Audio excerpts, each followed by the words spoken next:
I'm Rebecca and I work on neuron regeneration.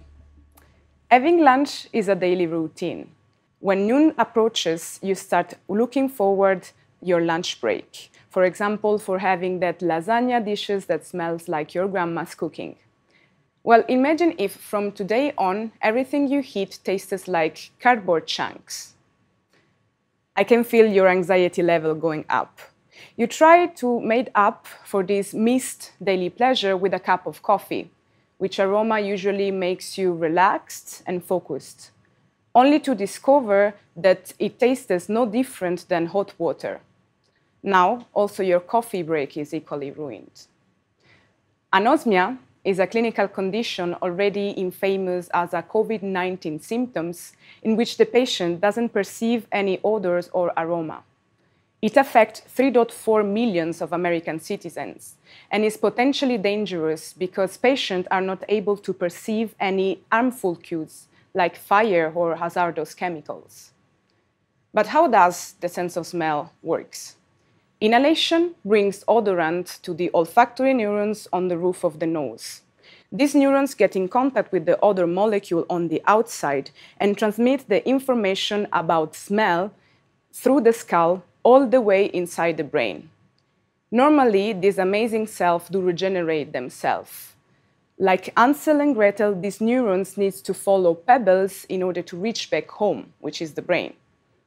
The pebble can be specific protein cues or axonal bundles acting as a guidance for the new ones.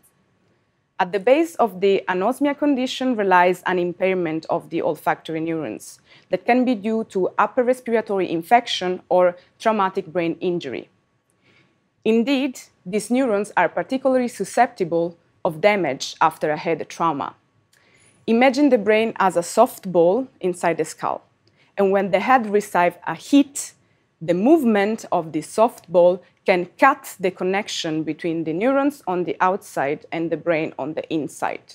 After this injury, the rewiring process might fail.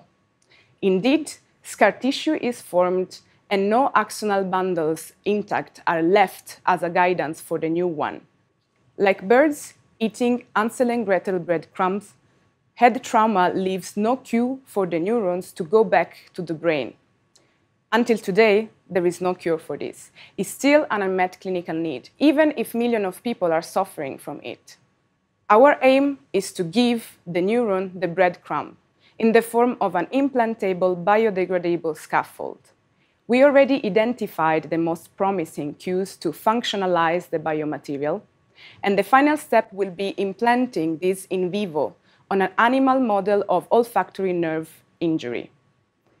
We wish with this project that every anosmic patient could come back, live their life peacefully, without fearing any undetected danger.